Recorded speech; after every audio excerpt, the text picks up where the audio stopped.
Picture this. You wake up one morning feeling that all too familiar heaviness deep in your lower belly. You head to the bathroom, sit down, and you wait. And you wait, and nothing happens. You strain a little harder. Still nothing. You think, maybe I just need another cup of coffee. So you get up and try again an hour later. Same result. By the third or fourth attempt, something has shifted, and not in a good way. Now there's real pain. A deep, dull, almost throbbing ache that radiates from your lower back all the way down into your pelvis. You begin to feel full, bloated, almost feverish, and a quiet little voice in the back of your mind starts whispering, something is seriously wrong. If that story sounds familiar, if you are watching this right now and that scenario hit a little too close to home, I want you to stop whatever else you are doing and pay very close attention to the next 18 minutes because what I am about to share with you could genuinely save you from a dangerous, potentially life-threatening medical emergency. My name is Dr. Joseph, and today we are having the conversation that nobody wants to have, but that millions of people, especially adults over the age of 60, desperately need. Today's topic, stool that is physically stuck inside the rectum. What is it? How does it happen? What are the warning signs your body sends before it becomes catastrophic? And most importantly, what do you do about it? Right now, step by step, I promise you, by the time this video is over, you are going to understand your own digestive system in a way that no doctor has ever taken the time to explain to you. And that knowledge, that is going to be the most important thing you carry out of this conversation. So take a slow breath, get comfortable, and let's get into it. Before we get into this, I would love to hear from you.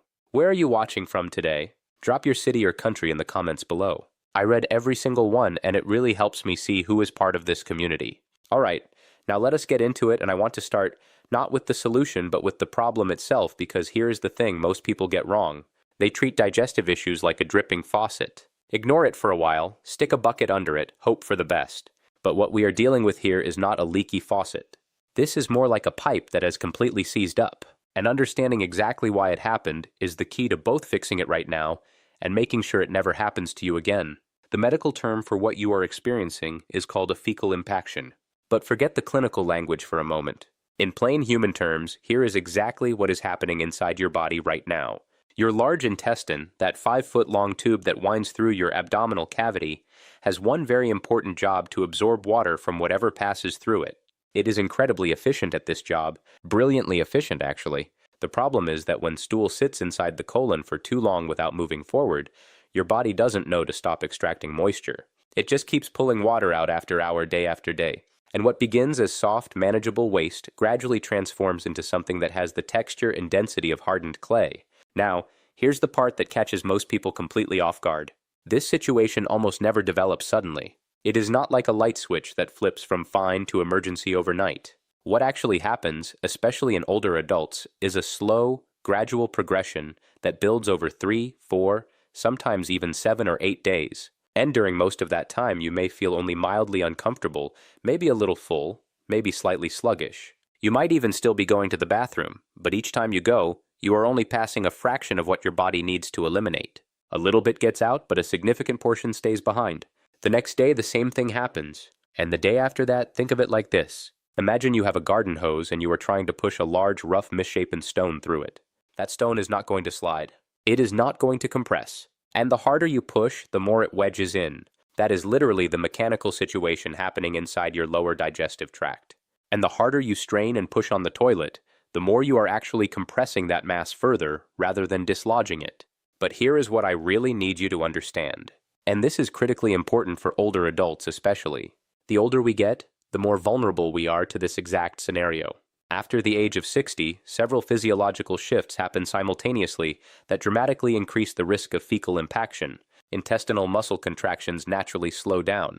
Pain perception in the gut becomes less reliable, meaning you may not feel the urgency signals as clearly. Many seniors are on medications, blood pressure drugs, pain medications, antidepressants, iron supplements, even calcium that significantly slow motility. And the natural thirst reflex weakens with age, leading to chronic low-grade dehydration that the body doesn't even register as thirst anymore. So this is not a failure of your body. It is not your fault. It is a perfect storm of biological changes that nobody ever properly warned you about. Before we begin, take a second and tell me your name and where you're tuning in from. I go through the comments and I genuinely want to know who I'm speaking to and supporting here. Now, I want to spend a moment here on something genuinely important, because the symptoms of a fecal impaction can be deeply misleading, and getting them wrong can lead people to take exactly the wrong action, which can make everything dramatically worse. The first confusing symptom, watery liquid discharge. Now, stay with me here because this is the one that sends the most people in the wrong direction. You might be sitting there thinking, but I'm not constipated. I actually have diarrhea. And here is the shocking truth about that. When a solid, rock-hard mass of stool completely blocks the rectal passage, the newer, looser waste coming down from higher up in the colon has nowhere to go. So, it does the only thing it can do. It seeps around the edges of that solid blockage and leaks out as watery liquid. This is called overflow, or paradoxical diarrhea, and it tricks people into thinking they have a stomach bug or a GI infection rather than a blockage. The danger in this, people reach for antidiarrheal medications. And those medications, the kind that stop intestinal movement, are absolutely the worst thing you can take in this situation. They don't just stop the liquid output, they slow the entire digestive system, allowing the impaction to continue hardening and growing.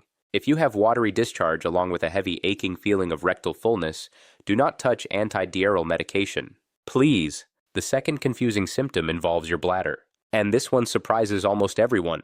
You may suddenly find yourself struggling to urinate. You feel the urge. You go to the bathroom, but only a painful trickle comes out. Or you find yourself needing to go every few minutes, but barely producing anything. This is not coincidence. Your rectum and bladder are anatomical neighbors. They share a very confined pelvic space. When your rectum is distended and swollen with a large hardened mass, it physically compresses the bladder wall from behind, partially blocking the urethra and making normal urination difficult or even impossible. In severe cases, this urinary retention becomes a medical emergency in its own right. The third symptom that gets overlooked is lower back pain, a deep, nonspecific aching in the lumbar region that doesn't seem connected to your bowel at all. Many people assume they pulled a muscle or that it's their arthritis flaring up. But when rectal pressure builds to a significant level, the pain radiates outward into the lower back, down into the thighs, even into the hips. If you're experiencing unexplained lower back discomfort alongside any bowel irregularity, that combination is a red flag worth taking seriously. And the fourth symptom, especially relevant for older adults, sudden changes in mental clarity or confusion. This one sounds strange, I know, but there is substantial clinical evidence showing that in seniors, significant bowel obstruction can contribute to what looks like a cognitive episode. Disorientation, mild confusion, unusual agitation. This is due to the systemic physical stress and discomfort the body is under, combined in some cases with early toxic buildup. If an older loved one seems suddenly off mentally without obvious cause, always consider their bowel status as a contributing factor. If this is the kind of information nobody ever told you before, hit subscribe right now because there is a lot more where that came from. And trust me, what comes next, you need to hear. Let me be straightforward with you now because I believe you deserve the truth delivered clearly, not wrapped in gentle language that softens the message into something that doesn't land with the gravity it deserves. A fecal impaction is a genuine medical emergency, not a nuisance, not something to wait out. If left unrest, the consequences escalate in a very predictable and very serious pattern.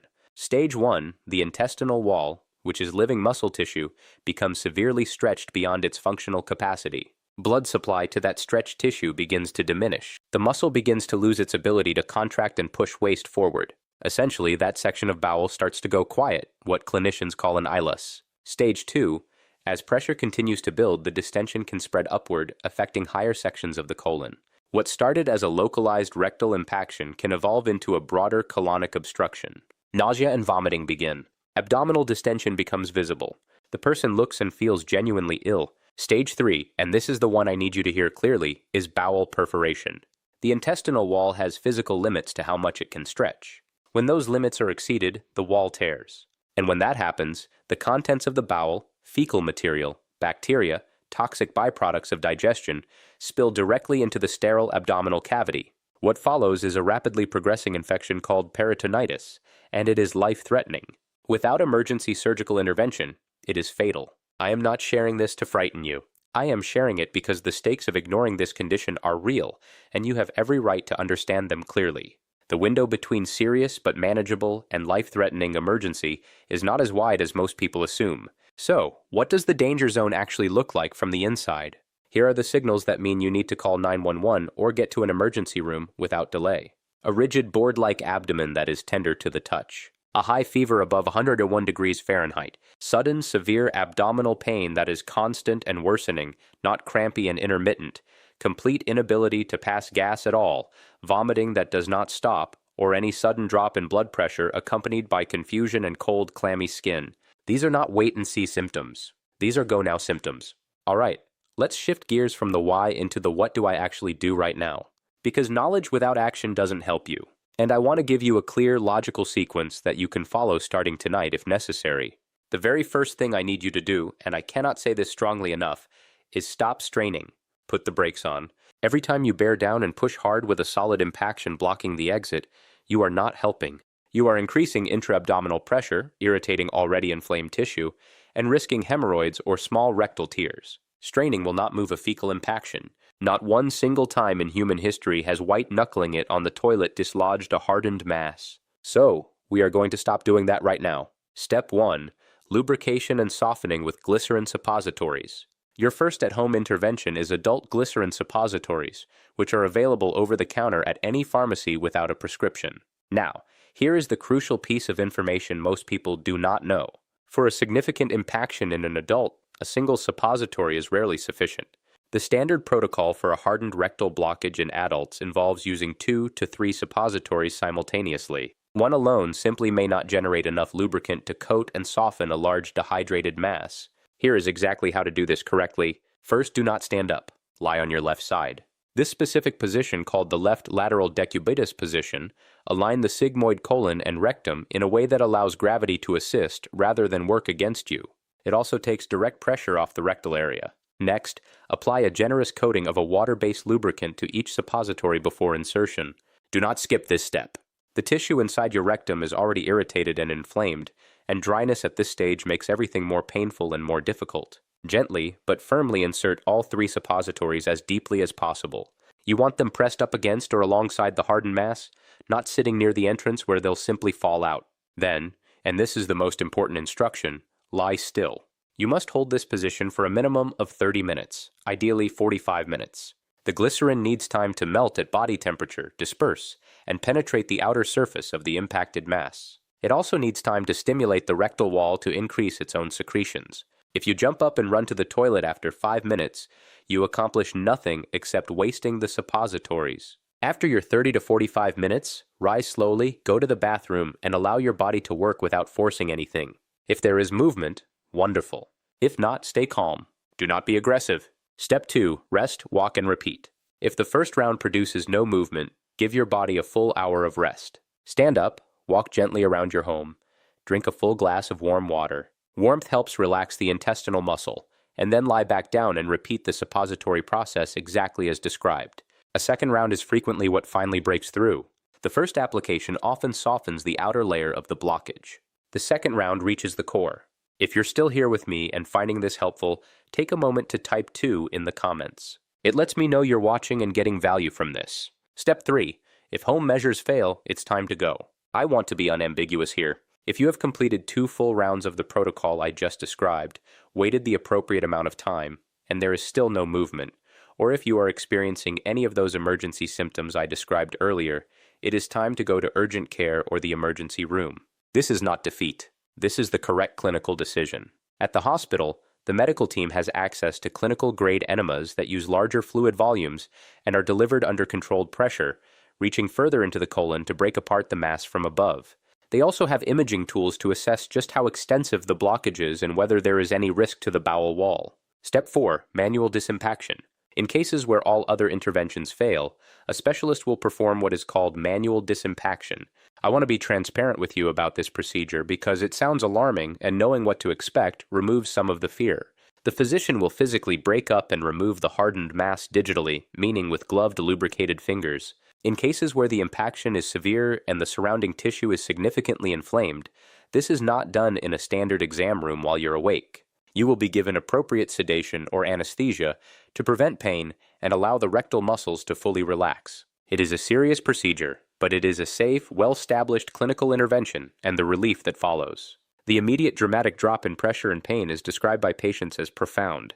Clearing the current blockage is essential, but I would be doing you a disservice if I stopped there, because if we don't address the conditions that created this situation, you will be back here probably within weeks. And after the second time, the third time comes even faster.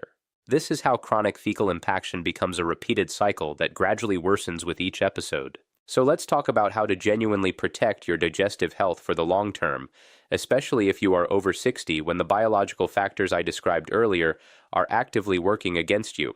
Number 1, hydration is not optional. It is the foundation of everything. Water is the single most important variable in preventing stool hardening. Your large intestine extracts water from waste as its primary function.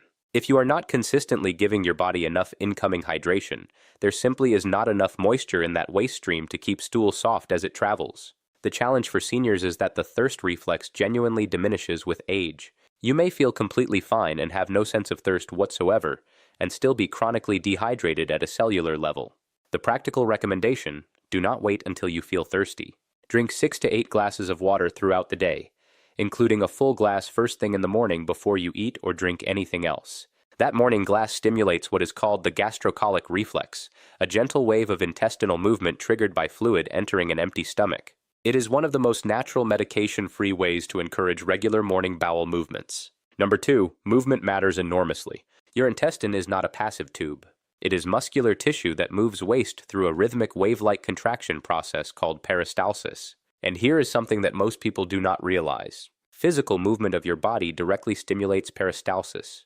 A 20 to 30-minute walk after meals, even gentle, comfortable walking, has been clinically demonstrated to significantly accelerate intestinal transit time. For older adults who are more sedentary due to mobility limitations or chronic pain, even chair exercises, gentle yoga stretches, or simple torso rotation movements can help keep intestinal muscles active. Prolonged sitting, especially after eating, is one of the most underestimated contributors to constipation in seniors. Number 3, review your medications with your doctor. This one is non-negotiable. A wide range of commonly prescribed medications, including opioid pain relievers, certain blood pressure medications called calcium channel blockers, iron supplements, calcium supplements at high doses, antidepressants, diuretics, and antihistamines are known to significantly slow intestinal motility. This doesn't mean you should stop taking your medications. It means you should have an honest, specific conversation with your physician about your bowel function. Ask them directly, could any of my current medications be contributing to constipation? And if so, are there alternatives with less impact on my digestive system? Many doctors simply do not bring this up unless you ask. You need to be the one who raises it. Number 4, be very careful with stimulant laxatives. I want to take a moment here to address something that I see cause significant harm in older patients, because it seems counterintuitive at first. Stimulant laxatives, the kind that chemically force the intestine to contract, are useful in genuine short-term situations. But when they become a daily crutch, something troubling happens. The intestinal muscle begins to depend on that external chemical stimulation to initiate movement. Over time, without the laxative, it simply does not contract. This is called cathartic colon or laxative dependency, and it is far more common in older adults than most people realize. If you have been using stimulant laxatives daily for more than 2 or 3 weeks, please speak with your doctor before stopping abruptly and work together to wean off them and rebuild natural motility through the other methods I've described. And if you've made it this far and you're getting value from this, type the number 4 in the comments. It's a simple way to let me know you're here and following along. Number 5, establish a consistent bathroom routine. Your body has a natural internal clock, and your digestive system follows circadian rhythms just like your sleep cycle. The gastrocolic reflex is strongest in the morning, particularly within 30 minutes of waking and within 30 minutes of eating breakfast. Use that window every single day. Go to the bathroom at the same time each morning, whether you feel a strong urge or not. Sit down, relax, and give your body 5 to 10 minutes. Over time, typically 1 to 3 weeks, your body begins to synchronize with this routine and initiates movement on its schedule. Consistency is the training tool. Don't skip days. And finally, posture matters more than you think. The human body was not designed to defecate from a seated position with the thighs at a 90-degree angle to the floor. Physiologically, a slightly squatted position, thighs angled upward toward the abdomen, fully relaxes the puborectalis muscle, a sling-like structure that otherwise creates a natural kink in the rectum. A simple step stool under your feet when you sit on the toilet, raising your knees above hip level, can meaningfully ease the mechanics of evacuation. It sounds almost too simple to make a difference, but for many people, especially older adults with weakened pelvic floor muscles, this single change produces a dramatic improvement. Before I close, I want to address a group of viewers who may not be here for themselves, but for someone they love and care for, an aging parent, a spouse, a sibling. Because fecal impaction is disproportionately common in bedridden or mobility-limited elderly individuals, and the people who recognize the problem first are often their caregivers. If you are caring for an older adult who has not had a meaningful bowel movement in 3 or more days, who is complaining of abdominal pressure or lower back pain, who seems unusually uncomfortable, confused, or agitated, do not assume it will resolve on its own. The stakes in a frail, elderly individual are higher than in a younger, otherwise healthy adult. Their intestinal walls are less resilient. Their ability to communicate the severity of their discomfort may be limited, and the cascade of complications I described earlier can progress more quickly. Proactive steps include offering warm fluids frequently throughout the day, gently assisting with movement or repositioning to encourage abdominal stimulation, using a glycerin suppository early at day 2 or 3 of no movement, not day 6. And if there is any doubt, contact their physician or bring them in for evaluation. A simple abdominal X-ray can confirm the presence and extent of a fecal impaction in minutes. Please do not be embarrassed on their behalf. This is a clinical medical reality that affects a significant percentage of elderly adults in both community and care facility settings. The conversation may feel awkward, but the consequences of silence are far worse. We covered a lot of ground today, and I want to briefly recap the most important things I need you to walk away with. A fecal impaction stool that is physically stuck in the rectum is not a minor inconvenience. It is a serious medical condition that develops gradually, disguises itself with confusing symptoms, and can escalate to life-threatening complications if ignored. The warning signs to watch for: persistent rectal heaviness and difficulty passing stool, overflow liquid discharge that looks like diarrhea, difficulty urinating, lower back pain, and in older adults, unexplained confusion or agitation. The emergency response protocol: stop straining immediately. Use 2 to 3 adult glycerin suppositories with generous lubrication lying on your left side and wait a minimum of 30 to 45 minutes. Repeat once if necessary. If home measures fail, go to urgent care or the emergency room. Do not wait. And for the long term, prioritize water intake above all else. Move your body daily. Review your medications with your doctor. Avoid laxative dependency. Establish a consistent bathroom routine and use a footstool to improve your posture when you go. Your digestive health is not a small thing. It is deeply connected to your energy levels, your immune function, your mental clarity, and your overall quality of life. And yet, it is one of the most consistently neglected aspects of senior health because people are embarrassed to talk about it. Well, we just talked about it, and I hope you feel better informed, less alone, and more empowered to take action. If this video helped you, please hit the like button. It genuinely helps this information reach more people who need it. Share it with someone in your life who you think might benefit. Leave a comment below with any questions you have, and I'll do my best to get to them. And subscribe to this channel if you want to continue receiving straightforward, honest senior health education that doesn't talk down to you and doesn't hold back the important information. Take good care of yourself. Drink your water.